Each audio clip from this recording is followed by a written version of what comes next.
welcome back to Ranger Life.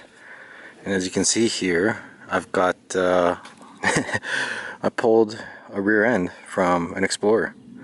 It wasn't too hard at the junkyard. It took me about 3 hours, I would say, by myself. I mean, loading it into the truck, I had some guys passing by who helped me lift it, but it was a little bit of a struggle.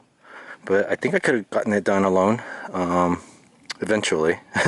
Might have taken a while, a lot of cursing and huffing and puffing, because this thing's heavy, especially with the springs and stuff on it.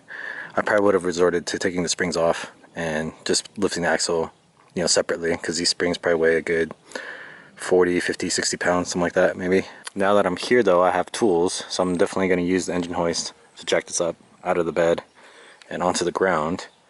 And basically what I'm going to be doing is hopefully I could just direct swap this in without having to do anything.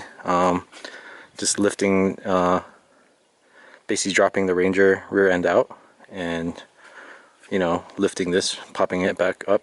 Hopefully the springs and stuff line up with the mount holes in the Ranger, and should be easy.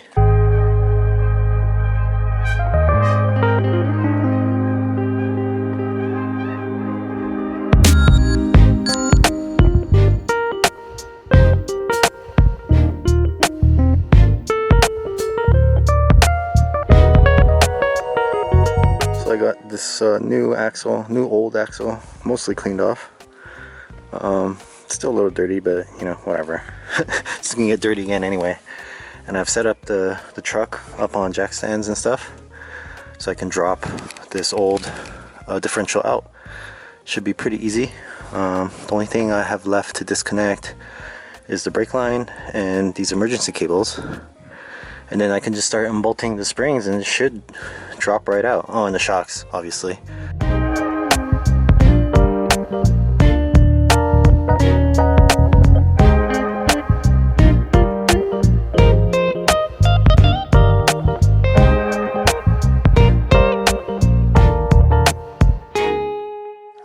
Alright, well, here's the old axle out.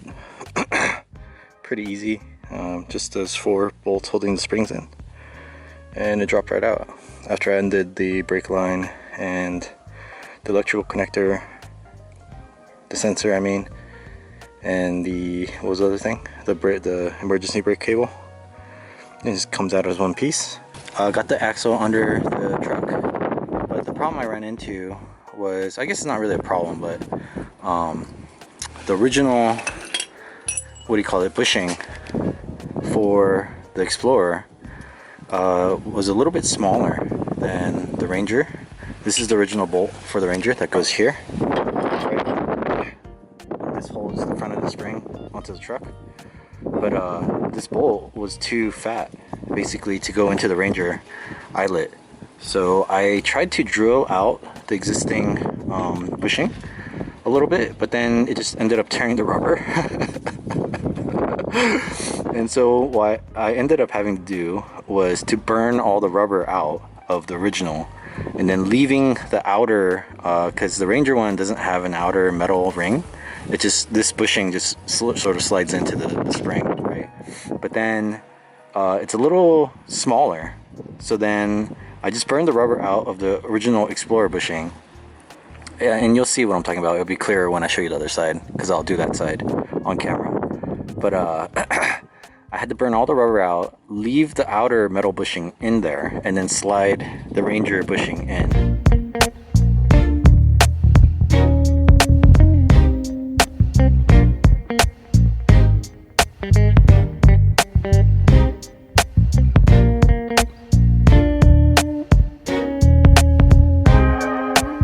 Alright, well, got all the rubber burned out. Pretty toxic. And I stupidly just sat here and breathed it all in.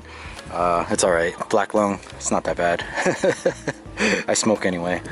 But here, I'm gonna try to press this in using a ball joint press, which I did with the other side. So I guess not really try, I am. And I'm just gonna grease it up a little bit and shove it in there. So yeah. Alright, so I got the axle hung. And and I've got the axle lifted right now, so it's actually not on jack stands. It's being supported by the springs, and this is kind of where it's going to be at. I still need to do some work under there, so I'm not going to take it off the jack stands, but I can put the tire on at least and be able to see kind of how much the thing got lowered. Alright, so with the wheel on there, that's about how low it's going to be. Yeah, that's pretty nice. I could also raise it slightly. The problem is though, I test fitted these shocks, and when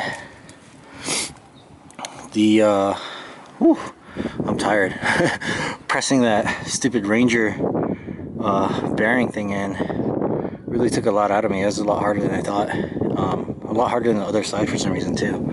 This side was a lot harder, but basically this shock is too short when the suspension is fully extended. So when it's compressed like this, I think it should be fine. Let me see. Alright, so here I'm under the car and test fitting these shocks here. They're just about the right length, but these shocks are fully extended. So anytime the suspension overextends, right, like on compression it's fine, but when it decompresses and extends, maybe if I do a gnarly jump or something or if I go over a speed bump too fast or something like that, it could overextend the shock basically. Probably the best thing to do would just be source new shocks. But I mean, I didn't show you guys this, but here are the old shocks here, and as you can see I fully compressed them just to test them to see if they would rebound, and they don't. So these shocks are shot basically. I've been driving around with no shocks on the truck, which makes sense because it's a little bit bouncy. Alright, well there she is, lowered front and back. There's no jacks or anything under the truck, so that's kind of the ride height. For the front, I didn't film any of it, but basically I had some old springs left over from the Dodge Band build when I just bought like a test pair of springs for, I think it was like a Dodge Durango or something, and they ended up not working out for the Dodge Band because the Dodge Band was too heavy and those springs weren't doing much of anything. So I figured I'd give it a try on this truck, and they lowered the truck down a lot, like way more than I thought was safe. But then I also had some spring isolators, like 1.5 inch I think, spring perches, basically these. So these are just stock spring perches for the Ranger, and you can see they're super thin, and it's just a piece of rubber so that the spring's not grinding against the metal of the body. But I had ones that were like 1.5 inches thick, so I ended up using those plus the springs that I had, and it lowered it down, I don't know, a good amount. I don't have a lot of suspension travel here, as you can see. Let's see, can we see what's going on here? I guess if I go in this way, yeah, so you can see there. Basically, I guess you can't really see, but you'll have to take my word for it that there's only maybe like 1 inch, less than 1 inch, 1/2 inch of travel before it hits the bump stop. Obviously I had some extra bump stops lying around as well, some flat ones, so I put those on there, and there's about 1/2 inch maybe of travel before the lower control arm will hit the body basically. So I also did end up installing the adjust-a-load shocks that I had. Where are they? I think they're over here.